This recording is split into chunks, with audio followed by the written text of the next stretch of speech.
let's get started. Good afternoon, everyone. Welcome. My name is Miko Nino, Director of the Office of Online Learning at UNCP. And this is a webinar, a professional development webinar in partnership with the Teaching and Learning Center that is part of the continuity plan for you to convert your courses from face-to-face to an online format. And it is my pleasure to introduce you today to a faculty member at Virginia Tech who's going to be talking about how you manage time in this hectic crisis. There are many things happening at the same time. You have to teach in an emergency mode. So she's going to be giving us some strategies and some tips to make it more effective and better. Dr. Alicia Johnson has been designing and teaching post-secondary courses for the past 8 years. She holds a BA in English Literature, a Master's in Instructional Technology, and a PhD in Curriculum Design with an emphasis on Instructional Design and Technology from Virginia Tech. She has designed and taught synchronous, asynchronous, blended, and face-to-face courses, so she's quite an expert in all of those areas. Her research also focuses on self-efficacy in asynchronous, online learning environments and experiential learning in face-to-face, blended, and online learning environments. And with this, I introduce you and I welcome Dr. Alicia Johnson. Dr. Johnson? Hi, thank you, Dr. Nino, and thank you all for coming to discuss this. I'd like it to be a discussion, if possible, because I know I'm just coming from my perspective and my experiences, and I think we can learn from everybody's, especially during this time. I need to figure out how to move my so I debated on whether to start with some image that looks like we're all going crazy, but I think I would be in denial if I didn't try to speak the truth. I think we're all going a little bit stressed, a cognitive load going on.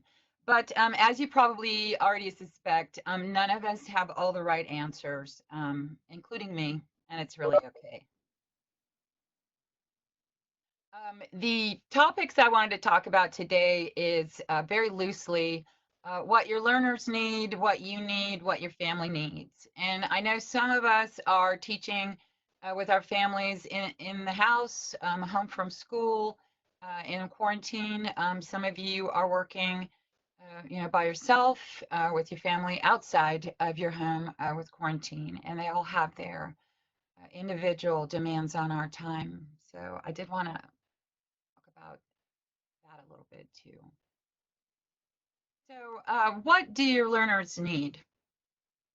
I teach a variety of students. Currently, I'm teaching 2 online courses and 3 emergency remote teaching courses and 1 emergency remote teaching internship. The 2 online courses, they're purposely designed for online course delivery, and they're undergraduate dual enrollment students. One is a year-long course and one is a spring semester long course. The internship is with experienced instructional design graduate students from our IADT program here. And the other 3 emergency remote teaching courses are with master's and PhD graduate students in their 2nd or 3rd semester of our IADT program. And in the graduate courses, there are a high percentage of international students. I wanted to take a look at just 3, hotspots of what learners need. They need access to you, they need access to content, and they need access to their peers. And I will say that this is no different than what they need all the time in face-to-face and online distance learning. So in this emergency remote teaching, there seems to be just a continuation of these 3 different types of access needs. It might just look differently now in our current teaching format.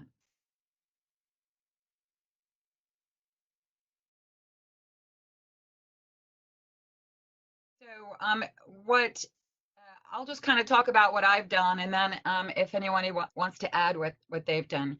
You may or may not agree with what I've done to allow students to gain access to me, but I tried to keep it very, very structured in the beginning, and found that it was taking large chunks of my time to respond to, all the emails and all the questions. So what I did was I gave students, all of them, all 6 courses, access to my cell number for texting only, and they have permission to text me anytime. And it's not too scary. I can answer questions immediately, very quickly most of the time. And if I cannot, then I can set up a time when I can answer them. I removed any policies about 24-hour turnaround time for emails, things like that. And I check my email every hour of the day and return emails as soon as possible, as soon as they hit, if I can. Because currently right now I have 3,535 emails in my inbox, and I just want to get rid of them. I don't want to, I'm not trying to collect them or anything. If the question and answers might serve the whole class, then I'll send out an announcement in the LMS. So if somebody asks a question that I think might pertain to everybody, then I can quickly just go into the LMS and send out an announcement to everybody. And then instead of office hours, things like that, I send out doodle polls each Friday night showing my availability to meet online the following week if a student needs it. I also sit on about 24 committees, and this is exam season. And so I can't just say, yeah, I'll meet with you every Thursday, at 5. I discussed this with the students a couple weeks ago, and this is the program that we have. Some take me up on it, some don't. But that's one way that I give them access to me in a more controlled environment. Doodle poll is a online polling tool. There's no charge, and you can create a poll and set days and times.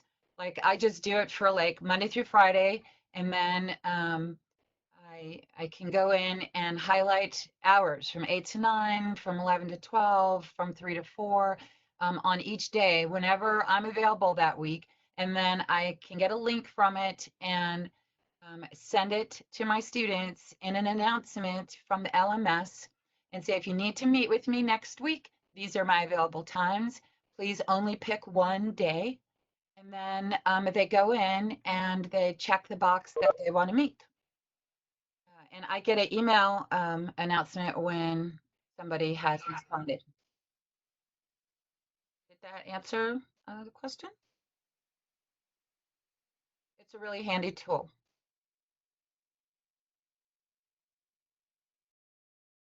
So access to content, what I've done is for all of my online courses, I unlocked all the modules. A lot of times with the online courses, because it's dual enrollment and the kids are just experiencing online learning, I don't open all modules at the same time because it could be pretty hectic. But I did. I said, hey, they're all open, run with it. For my emergency remote teaching classes, I moved the course schedule to the landing page on the LMS. So if students click on that course, the very first thing that comes up is the course schedule. And that was something that was requested by a couple of students, and it took me like all of 5 minutes to do. So that's what I did. So they did have access to content previously, but now they don't have to do anything but just click on the class and there's the schedule. And I keep a weekly schedule.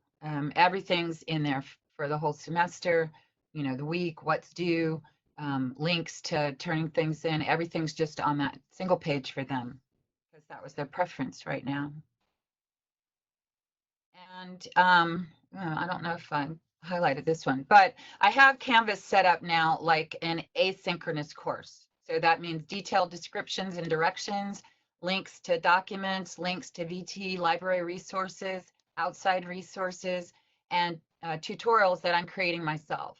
Whereas I could explain things in class, I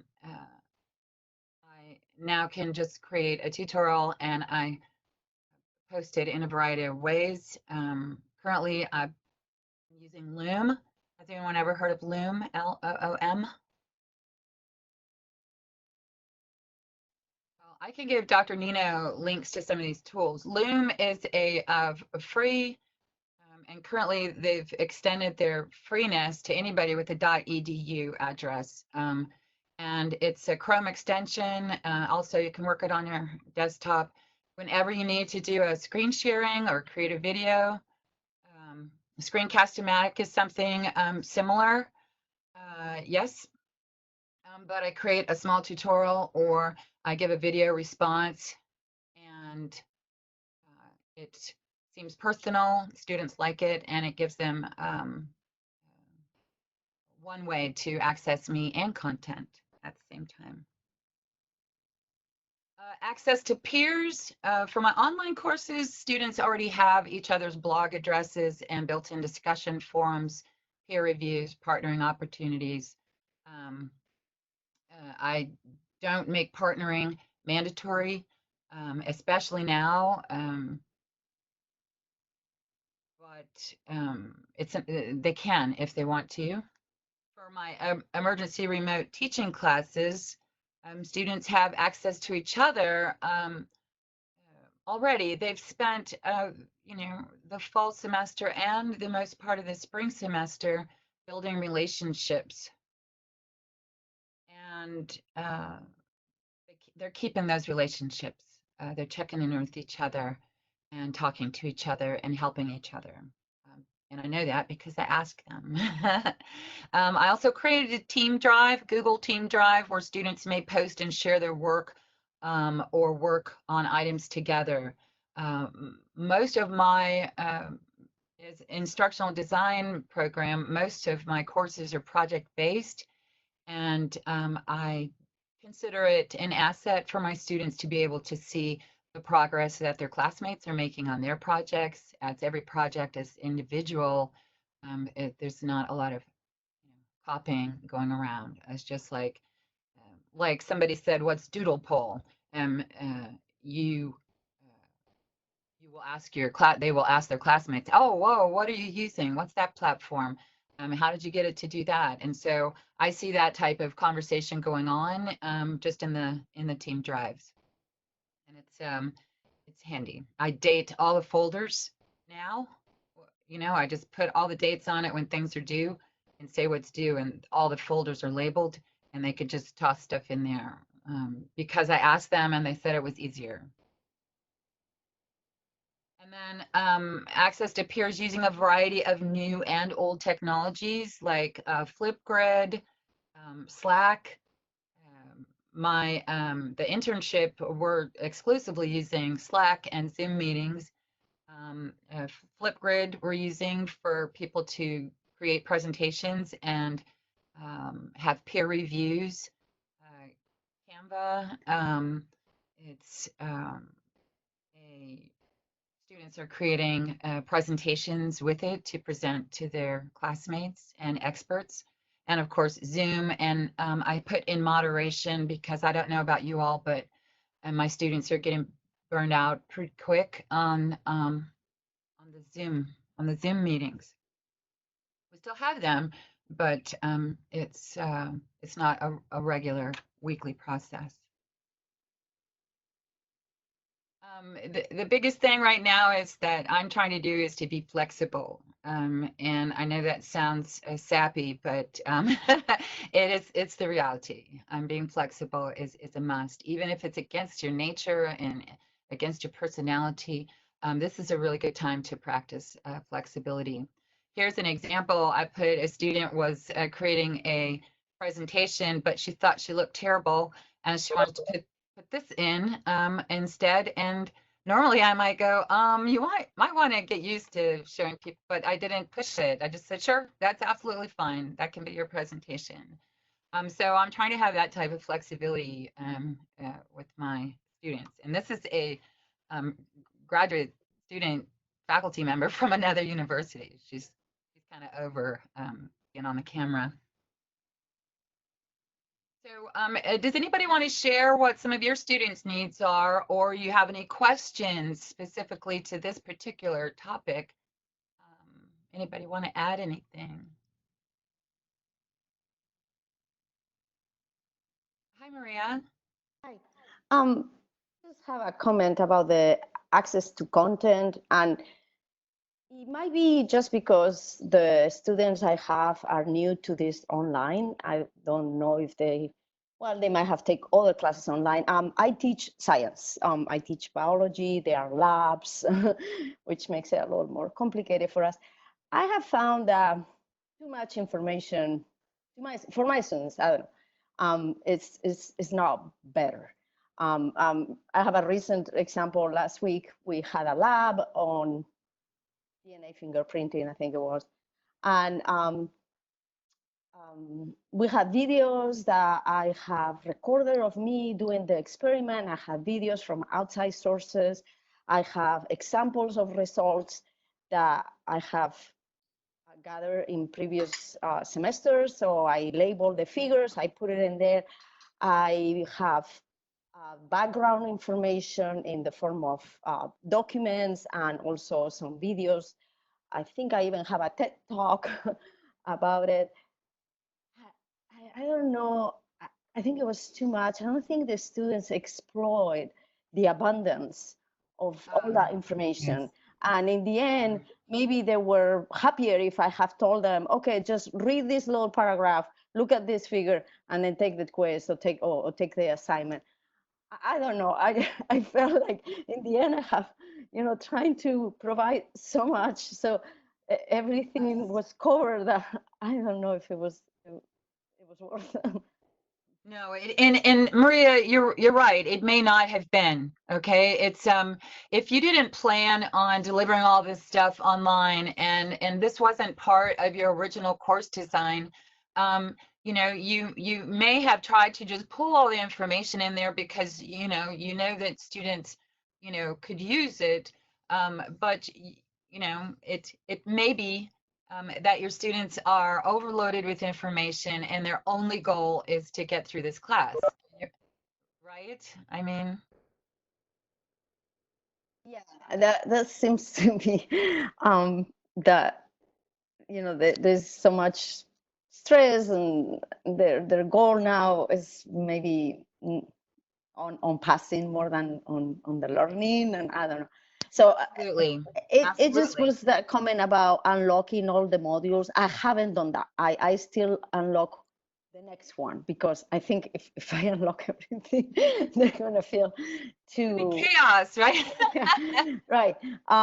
But yeah, just that example was like a little disappointing that I went and did those videos into the lab by myself, so they will have that, and they will have all the results, and I don't know if they were taking all the advantage of Certainly. No, I do understand. I try to the only modules I opened everything up were the modules that were designed for online learning from the beginning. Mhm. I see. And by now the students are a month away from finishing the course, and they were 3 weeks ago, a couple months away, and they had experience, several weeks of experience, opening, finishing, completing.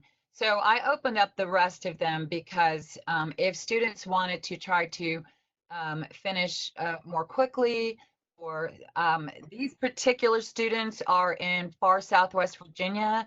Some don't have access to internet. Some don't have their own computers. They had to borrow them from the school. So they are a particular special audience, just like your students are a particular special audience, and you're going to meet their needs as best as you can. So this taught you, wow, if I put all this information out there, they're probably not going to look at it. I think what I'll do, from now on is, and then you'll come up with another plan for this week. That's part of that flexibility I'm talking about. And if you really, really want them to watch a video, then I would ask them a couple of questions about it, and and then they'll watch it. But if it's just there, just in case they want to explore, they may not feel like exploring right now. But thank you so much for bringing that up. Are there any other comments or questions about students? Yeah, though, this is Diana Lee. Can you hear me okay? Yes, Diana, how are you? Well, I'm about as good as everyone else here, I'm sure. Absolutely. Well, thank you. Thank you very much, first of all, for differentiating. I really appreciate the fact that you're saying on my online classes and then in my emergency remote teaching classes. That's very helpful to think through the fact that I'm not teaching online courses. I'm teaching emergency. Right. Because I'm not, right? And that's the thing about when you ask, what are your students' needs? I'm a professor of Spanish, and 2 of my classes are upper division literature classes in Spanish. So incredibly important in my teaching is the fact that my students have to be able to speak with each other and with the class and hear and listen in the language. So I'm just feeling very guilty, and I hate to say it because I know best practices are to do asynchronous teaching for so many reasons, but I continue to try and do synchronous teaching because of the nature of these 2 classes. And they're small, so I've had some success getting my students to come, but I guess I just wanted your opinion on whether or not it's even possible to have a successful synchronous class in this day and age, what we're facing. Well, it sounds to me like you want it to be synchronous because of the nature of your course and your particular students' needs. They're going to be expected in the fall to have learned the language and gotten the practice in this semester. Whether they pass or not is almost beside the point with things like math and science and language. There's going to be expectations in the fall. So you may have to feel guilty for bringing them together, but say, come on, guys, you're helping each other out, right? They're helping each other out, and there may be other ways that you can think of to do it, but the most basic way is communicating, right? Communicating with each other. And so really, you're just trying to facilitate that, right? Right, that's right. Yeah. You could look into over this summer, you could look into different strategies and different online tools in case we have to start up in the fall with emergency remote teaching. But right now it's I think it's survival and you doing your best for your learners. And one of those is to get them talking to each other. So I support your effort. I can't imagine any other way right at the moment. And actually, that was my other second question for you is, as I'm thinking through all of this, I realized that your terminology, emergency remote teaching and online, do you think that basically we're going to be expected to come back in the fall after 3 months of having the semester and then 3 months of thinking through? Are we going to come back and be sort of expected to be teaching online classes as opposed to emergency remote teaching? Is this something that we should be thinking of? Like that we're going to have to know the best practices in 3 months? It's very possible, and we won't know here at Virginia Tech until June, if that's what we're going to be expecting in the fall. But our director of the instructional design and technology said, here's the courses you're going to be teaching in the fall, and you will want to design them for 2 types of delivery, one online and one either hybrid or face-to-face, because we just don't know. So that's what I'll be doing this summer. Yeah. I think That's what we'll all be doing. Yeah, and it might be a good idea, to get involved with community of practice, and if we think that's the direction that it's going to go, pool our resources and do some stuff together. Collaborate.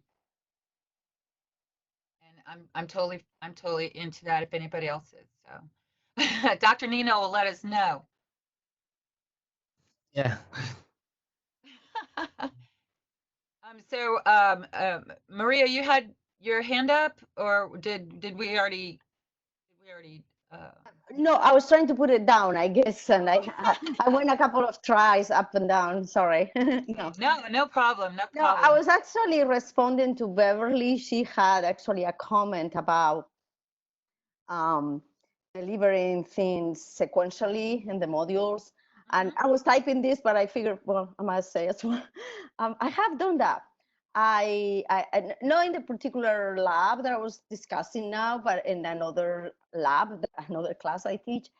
And I think it was my own fault not to have all students. That was the case. I think I forgot, but so, and I wasn't aware that they were having issues. So I normally meet with the students during our normal time still, just to provide a space for discussion. And a bunch of them show up and say, well, I couldn't watch this. It was locked. And I was baffled. I say, how didn't I learn about this before? They will email you in the middle of the night if some assessment isn't up and they're really interested in doing it. But they would not say anything about that. And then I learned it on the spot, and I was like, how is that possible? And I realized, oh, you were trying to access this before you did this other thing. Anyway, so I have tried the sequential thing, and I think it can be very valuable if you actually have explained to students how it's going to work, and they know, that they have to go through those steps. I still think that some of them will actually just click on the thing and then go past if they don't really interested in watching whatever. But yeah, a combination. I mean, I try to have an assessment that really tries to assess if they have some understanding, and I have those discussions. But yeah, the sequential things can be worth trying, and if this, the students know how it works, it will work. But that one time I was so blown up. So they're saying, oh, I couldn't see this. Oh no, it was locked. Oh, it was locked. Yeah, for me too. And I was like, oh yeah, I mean, graduate students sometimes behave exactly the same as when I used to teach a middle school and high school. Not to say that in a mean way, but yeah, they. So I think we're all just going to be learning as we go along, and I touch on that a little bit in this section. What do you need? Because like only you really know what you need, but I can share with what I need and what I try to do about it, and then you'll have a moment to offer some suggestions. What I need is to manage my time, get some mental and physical health. And I really do need to help others. I feel helpless in some of the things that are going on. And so these are the things that I feel like I need. So for my time management, of course, I make lots of to-do lists. What I do is I have a whiteboard in one of my rooms, and I write all the things that I'm trying to accomplish. And then in the morning, I'll look at the board and I'll make a little video recording of what I'm going to try to get done that day, which often includes some of the things I didn't get done the day before. And so I'm fine with that. It just makes me feel better to have some short-term goals. I use my calendar for everything, absolutely everything. So if I make appointments with people, if I set up, once I get one of those doodle polls and a student says that they want to meet me on Tuesday at 3, I go into the calendar right then, put the 3 o'clock meeting, put the Zoom meeting room, invite the student into it. It's just religiously at this point, and it wasn't always like that. I had to do that for survival, kind of. I use my whiteboard. I have a whiteboard that I got over at Lowe's and just tacked it up on the wall, and I use it all the time. I use it to think. I use it to make notes. I normally could do this in my office at work, but now I'm at home, so I needed something. And doing it on paper was just giving me tons and tons of notebooks full of papers. So I use my whiteboard. I stay off the news. I was addicted to the news when this first started, much like after 9/11, and I had to stay off of the news. I'll look at it in the evening, but I can't start my day with it, and I can't look at it throughout the day. And then I also chunk my day up. I chunk up time, you know.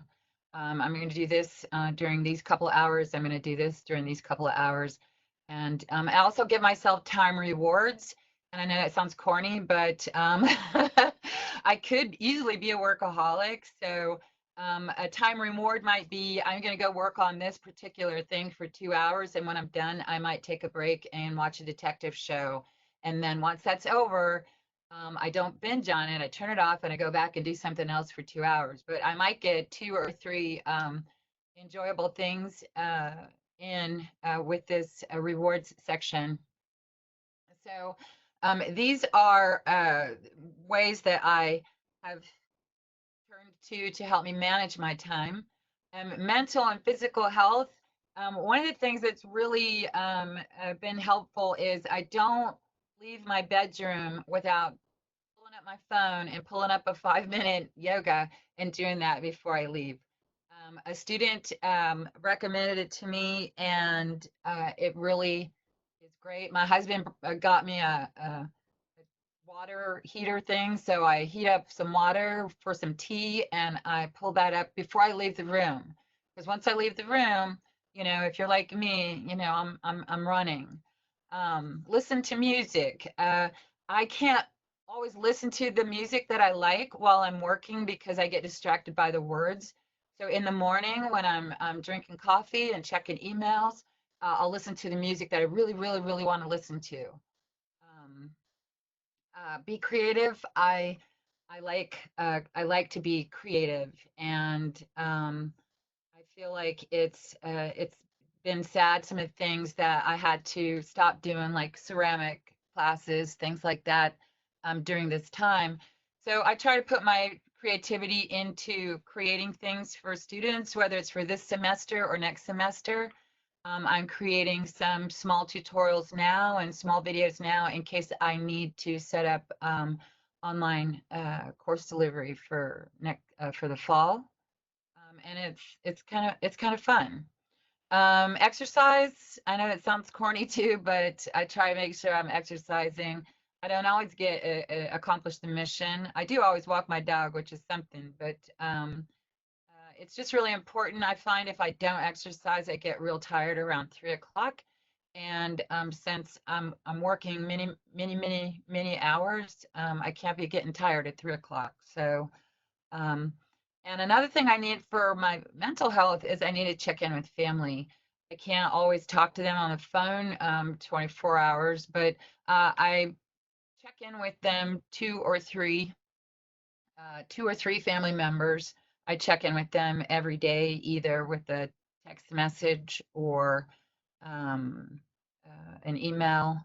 And then if people want to talk, then I'll set up a time when I can. I also allow myself to not be perfect. And part of that is seeking help. I seek help from my students. I seek help from my colleagues. I seek help from my family members. And it's pretty freeing. I like it. And helping others. I'm available when I am. I like to help others. Right now, I'm helping my students get through the semester successfully and trying to help my family members in a variety of ways. And we'll talk about that a little bit when I talk about families' needs. But I have to, I used to say yes to a lot more than I do now. Right now, my focus is my students and my direct family. Again, I try to be flexible with me, and if, we still have to move on a little bit. But if anybody has any ideas that I didn't mention that you find helpful for you, if you want to share those, you certainly may.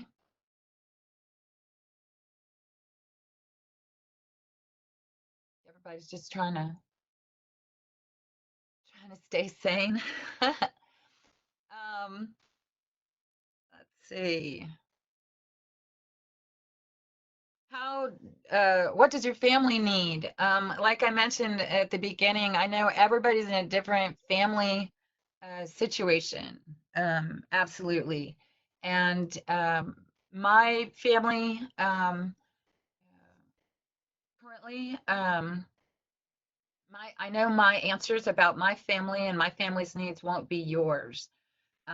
But you know, my family needs to know that I'm safe, and they need to know that I'm there for them in any way possible, and they need to know I'm available. I was watching my grandsons while I was working at home before their parents were either furloughed or began working remotely. I got my dad using texting, so we text now. I spent 3 hours on the phone last weekend with my sister trying to teach her how to have online meeting with a specialist now that she is the full-time caregiver of her teenage grandson with autism, who's now home. I send my grandchildren and children texts and emails asking them if they've, you know, are they well? Have they done any art or writing or photography they'd like to send me so that we can interact that way. I send one granddaughter grocery money because she lost 2 over 3 jobs, and I just sent her a laptop when hers died so she could finish her online learning. I talked to my daughter on her time about her job and her son's and my grandson's recent diagnosis with epilepsy. I talked to my other daughter about her job fears or how scared she gets when she finds out a coworker has symptoms and is being tested.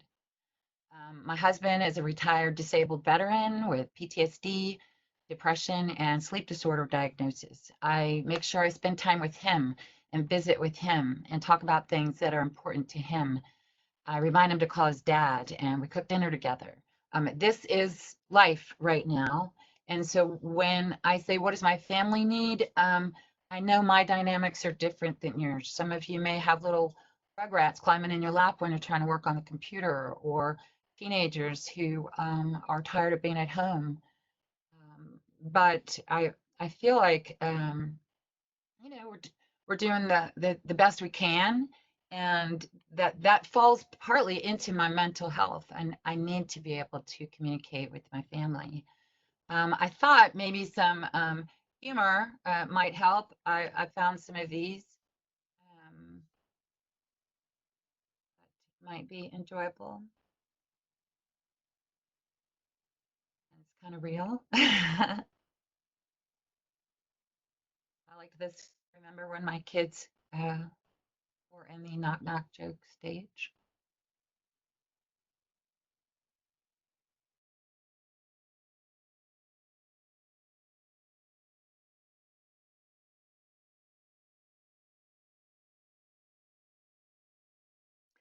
Does anybody have any words of wisdom on how you are approaching your family's needs that you'd like to share?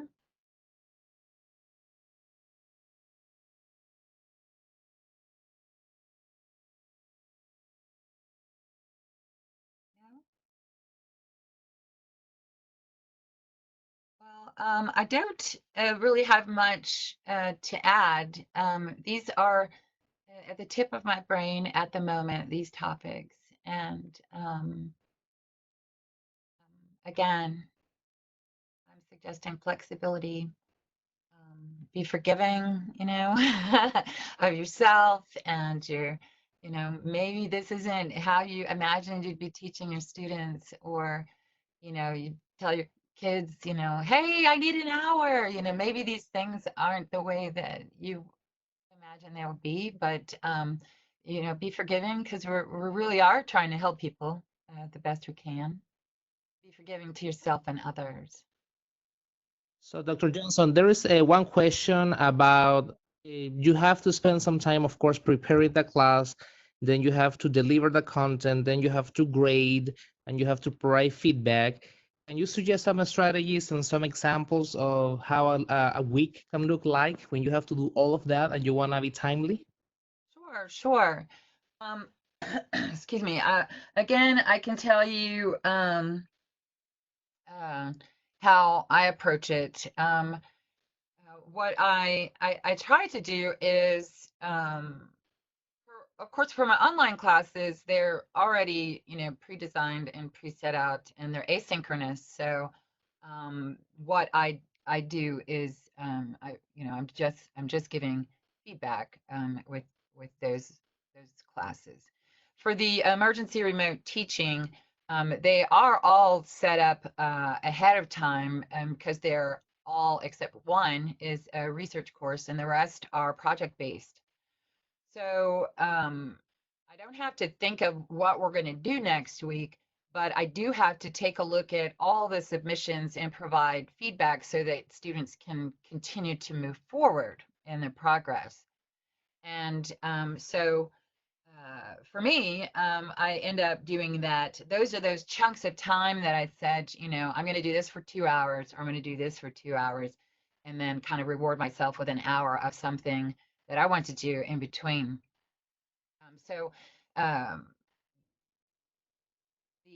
the process that I go through is, the courses have already been pre-designed, the assignments have already been pre-designated. What I'm changing is based on the student's needs, and so I constantly make adjustments in, the structure of the course, whether it be due dates or the type of feedback that they're going to get. I'm constantly making adjustments. If I do that, then that will save me some big giant fiasco, that has to be fixed. So I just tweak everything that minute. If someone has a question and it's based on somehow that I've put it in the LMS incorrectly, I go in there and I tweak it and I make an announcement to all the students, and now it's fixed. The feedback that I give, I'll tell you, it's usually late at night when everything's calm and I can just get it done. But sometimes I'm too tired, so I have to do it first thing in the morning, after my cup of coffee. It's day by day, different. For my online courses, I'm in a constant state of, tweaking those to make it better for the next semester. I take lots of notes on what I have to change and do differently at the end of the semester. I don't know if I'm touching on anything that's really relevant or helpful with regards to this. It's when I said I chunk my day, it's in those chunks that I'm taking a look at products. Let's see, I'm giving one. Sorry, I think I missed So something. somebody's asking, Dr. Johnson, how flexible is flexible? At what point do you tell students that this is the last extension? He feels that sometimes students are taking advantage of the current situation. It's quite possible, that students will. I'm extremely flexible currently, extremely flexible. If a student misses a deadline, I don't take away points or anything like that. I do contact them via email, which might not be realistic if you have 60 people in your class. But I contact them individually and say, I noticed you missed the deadline, and I understand that. One, I want to make sure, are you well? Is everything okay? Is there anything preventing you from turning it in? And two, do you have a strategy to get this to me? And what is your date? So I'm asking them to think through their strategy with me, ask them if there's anything they need from me, And then I set that date, and then I will let them know, I have to close it at a certain point, even though maybe I won't, but if I think I only have one or two students that I think are taking advantage. The rest have real concerns, real issues, 3, 4 kids at home, a spouse in another country, they've got a lot of things going on, but I try to encourage them that working through this will take away some of that stress. Imagine if you fail your courses, how stressed you'll be in the summer. Or if, I know our graduate students can only use that pass-fail system on, I think, 3 credits or something. But I don't cut anybody out from anything, but, as a matter of fact, for my online students, I put a 0 where they haven't turned something in, and I tell them this 0 is here unless you send it to me. And when I get it, I'm happy to reapproach this this particular submission. But if they don't get it back to me, then the 0 stays. It's been that way even before COVID-19. So I'm very flexible, but I also cannot assess somebody unless they give me something to assess. And I don't mind reiterating that to my students. I can't fault them for being stressed, and I can't fault them for being overloaded. But I need something to assess them. I don't know if that's helpful. Yeah, thank you. Anyone else has any other questions?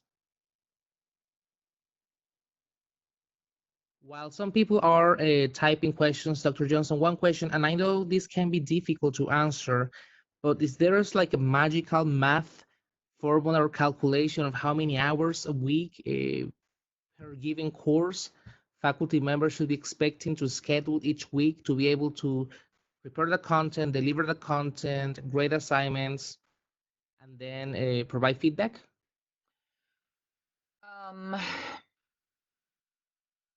Uh, I think it's for me, it's more hours than I would care to admit.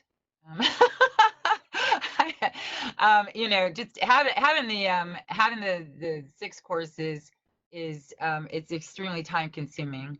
I have inserted a lot of rubrics so I can just check those off sometimes if it's a type of a project, so that I don't have to spend a great deal of time. But everything that I try to do is to reduce, is to still get the job done, but reduce my time investment. But each class requires something different, and it'll look different next week depending on what the students are working at. I mean, I easily work 60 hours a week. I mean, that's like easily, no doubt. But I know lately it's been more than that.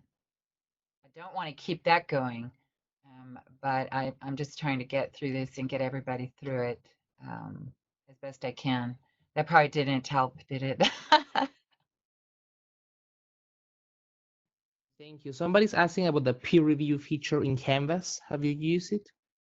I tried to use the peer review in Canvas, and I will say that I can't say whether it worked or not. I think I had assigned certain peers for people, and somehow that was messed up. It might have been user error because I'm trying to learn a lot of different tools. So instead of me adding to something else I have to learn how to do and fix, that's why I went to Flipgrid and the Google shared drive, and I have students make their peer reviews with those tools right now. Maybe over the summer I'll take a look at the peer review in Canvas better, but as soon as one student had one problem, I have to shut down that attempt because I don't have time to currently to look into how it works. But maybe there's somebody on faculty on staff that can help faculty with that fairly easily. I just feel like I don't have time to learn a new So yeah, so didn't have time to try to figure it out. It's the same. I just don't have time to figure out new things. If it works and it's seamless, bam, it's happening. If it starts to, crinkle up or I have to like pour over it, I have to move on to something else.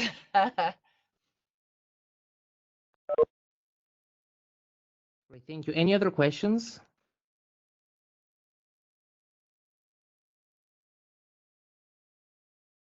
I do have one more question, Dr. Johnson. How do you approach management from the student end? How you help them in a way become more effective? Because many students have never taken an online class and others have some experience. And in a way, we find that we have to help them manage time. And from your end, you can manage your time and the class so they can manage their time as students. Anything that No, you're absolutely right. You're absolutely right. The self-regulation practices that they come into a face-to-face course with just may not be adequate as soon as we, went into the remote teaching. So I do try to remember previously I said that some of the students asked to have the weekly schedule on the landing page of Canvas. So once they did that, I went in there and made sure that everything was clear on dates and due dates with links on how to turn things in. Certain classes that have a different type of, like, we're creating content for a customer in one of our classes. So we have a team drive that's shared with our customer that has different due dates on it, and so the students are learning project management and time management because we go through this together. I ask them, what are the dates that we think we can do this? What are the dates, okay, so you need a report, turn it in this day. And so I'm asking them to help me design the project management plan, and I'm asking them to follow the management plan. And in every class, I've partnered up with who I think is struggling with it the most. I've partnered up with them on certain assignments to try to model some of that behavior. One of the biggest things, part of a self-regulation strategy is seeking help from others. And so I ask students to help. I ask students to, hey, Jenny, can you please take notes during this class and then send out, a recap to the best of your understanding, because I know for a fact she likes to do that. She's told me. I don't put a burden on anybody who hasn't done that. Who hasn't shared with me. So I ask students to help me, and I seek help from students. I share my management plan with students and ask them if I can help them set up their management plans. For my online students, I gave them every 3 weeks, I have them do a check-in with the same 6 questions. What have you learned? How can you apply it? Where have you heard it before? And try to encourage critical thinking and reflection. And they have to send me those online, and they get graded for that. So there's things that I try to squeeze in that help a student actually create self-regulation strategies, but maybe they don't know that's what they're doing. But I think it helps them. Thank you, Dr. Johnson. Anyone else? We're almost getting to the end of the session. Anyone else has any other questions or comments? I just have a comment that is on the personal level. And I think, like Alicia was saying, every family situation is different. And thank you for sharing what your end was. And that was pretty impressive how well you check with everyone. I have been actually thankful to have my daughters at home. I might be unusual in that way. I don't have family in this country except for them. And I don't see my family on regular basis, once a year. And they live in Spain. So this has actually brought them home. The ones that were, one was in college, another one was in India, the little one was still at home, another all here, and I find that good. And Absolutely. I think Sure. we have to be happy for those things. And I don't know, another thing I realized is that my life was no very, very much different from from what is now, because I work a lot on the weekends and on the evenings. But now I have them. And I still do laundry, you know, like on the weekends, I do a lot of that. I do laundry and I cook while I'm doing work. And it's like, well, it's almost the same. Now, I do miss my students a lot. I do miss going into the classroom, for example. But Yes. on the home side, you know, it's not that terribly different. But now I do have these daughters at home, which it might be the last time in long time, right? And starting in the fall, even the little one is going to be gone, and so they will all three scatter away again. So I don't know. I'm really thankful for that. Well, I think I think we can find many things to be grateful for, including, you know, the type of reaching out to others and thinking more creatively and kind of using, you know, anybody ever see that show MacGyver? You know, just kind of MacGyvering our learning and instruction for our students during this time. It's exhausting, but I'm so you know, honored to be able to speak with other people that are in the same situation, and I'm grateful to have the opportunity to speak with everybody. And thank you, Dr. Nino, for inviting me. And I am sincere. If it looks like we're going to be, you know, throwing down in the fall the same way, I'm happy to work with anybody on anything during the summer. Just even if it's just sharing ideas or look what I found. Okay, so don't hesitate. Well, thank you so much, Dr. Johnson. We appreciate that. Thank you so much for giving so many ideas. Thank you, everyone, for joining our weekly sessions. As I said, we're going to be doing this every week, and have a good rest of your day. All right, awesome. Thank you all. Great to meet you. Thank you. Thank you.